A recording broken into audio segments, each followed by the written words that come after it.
Shalom saudara yang kasih Tuhan, puji Tuhan, kita bertemu kembali lagi di dalam rumah Tuhan. Kami bersyukur kesempatan kali ini saya ingin membahas dua ayat dari firman Tuhan, yaitu Yohanes pasal 3 ayat yang ke-14 sampai 15. Dan sama seperti Musa meninggikan ular di padang gurun, demikian juga anak manusia harus ditinggikan, supaya setiap orang yang percaya kepadanya beroleh hidup yang kekal. Nah, saudara-saudara sekalian, ini berbicara tentang Tuhan Yesus yang akan disalibkan, ya. Yesus mengambil ayat dari Perjanjian Lama dan perkataan Musa, di mana Musa meninggikan ular di padang gurun.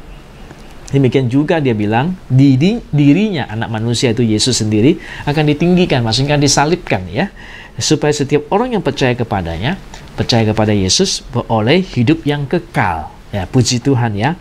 Setelah Yesus disalibkan, setelah Yesus menanggung dosa manusia, manusia yang percaya pada Tuhan Yesus akan mendapat hidup yang kekal di surga.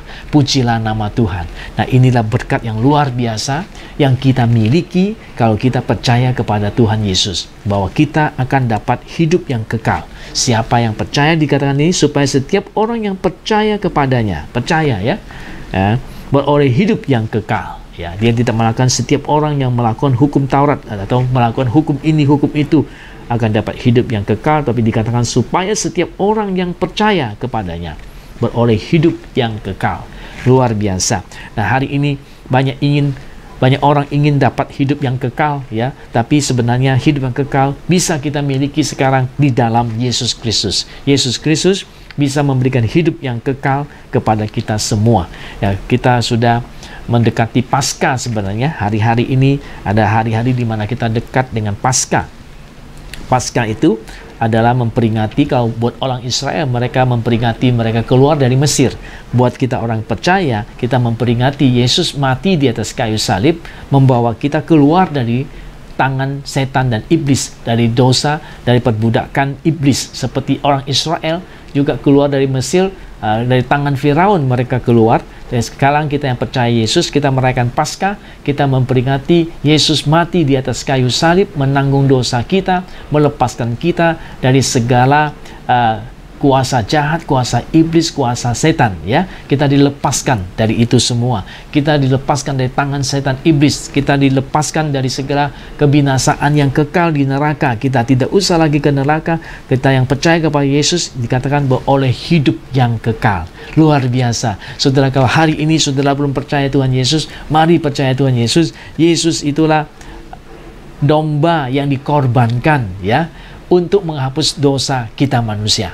Nah, saudara tahu pada zaman dulu mereka kalau mau dosanya dihapuskan oleh Allah, mereka harus menyediakan domba, binatang, yang dimana darahnya dicurahkan menghapuskan dosa mereka. Mereka bawa korban. Nah, Yesus inilah domba Allah yang dikorbankan untuk manusia, ya, supaya manusia bisa selamat melalui pengorbanan Yesus. Sebenarnya dikatakan Allah yang menyediakan domba itu, ya, seperti Abraham pada waktu dia mau korbankan Ishak, tapi Tuhan suruh jangan, gantinya adalah seekor domba yang tersangkut di situ, di akar-akar pohon yang ada di situ. Dan kemudian Tuhan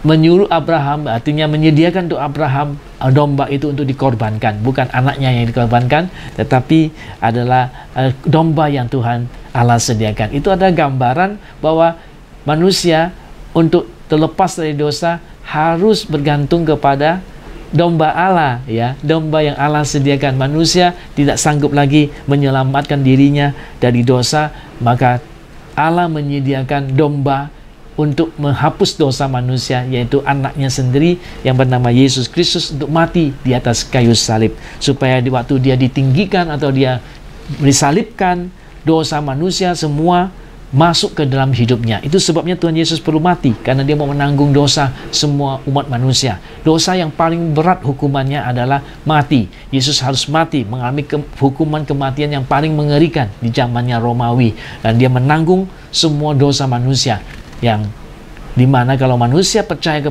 kepada dia sekarang, manusia boleh beroleh hidup yang kekal, tidak binasa. Dikatakan di sini supaya setiap orang yang percaya kepadanya beroleh hidup yang kekal.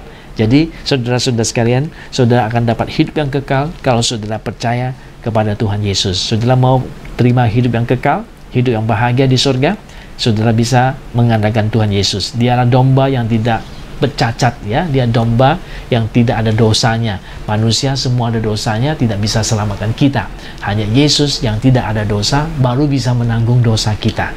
Ya, puji nama Tuhan. Saudara tahu setiap domba yang dikorbankan untuk menghapus dosa itu, domba itu harus tidak bercacat, ya. Yesus tidak bercacat, Yesus tidak bersalah, tidak berdosa. Dia yang bisa menanggung dosa kita. Oleh sebab itu kita harus percaya Yesus, karena Yesus yang bisa menanggung dosa kita. Kalau dosa kita dihapuskan, ditanggung Yesus, berarti kita boleh masuk ke surga. Kita tidak ada dosa, dianggap tidak ada dosa karena sudah dihapuskan oleh Tuhan Yesus. Jadi Yesuslah yang menanggung dosa kita. Melalui Yesuslah kita dapat hidup yang kekal. Semoga Anda mengerti dan boleh terima Tuhan sebagai Tuhan dan Juru Selamatmu pribadi. Jika engkau mau dan bersedia terima Yesus, saya akan memimpin Anda berdoa. Tuhan Yesus, saya bersedia terima pengampunan yang Engkau lakukan di atas kayu salib buat kami. Hati saya percaya, mulut saya mengaku Engkaulah Tuhan, Engkaulah Allah yang menyelamatkan aku. Saya percaya kepadamu, saya terima Engkau. Saat ini juga catat nama saya di surga. Dalam nama Yesus, ampuni dosa saya. Dalam nama Yesus, lepaskan saya dari segala kutukan yang dilakukan oleh nenek moyang saya. Mungkin banyak kutukan-kutukan yang tidak baik terjadi, terutama kutukan yang diberikan oleh iblis. Sekarang juga terlepas dalam nama Yesus. Dalam nama Yesus, saya diberkati. Saya terimamu sebagai juru selamat saya pribadi. Di dalam nama Tuhan Yesus, aku berdoa. Amin. Tuhan memberkatimu supaya engkau juga tahu bahwa Yesus itu Tuhan. Dia adalah Allah yang mengampuni dosa saudara. Tuhan memberkati saudara sampai kita ketemu di program selanjutnya. Haleluya. Amin.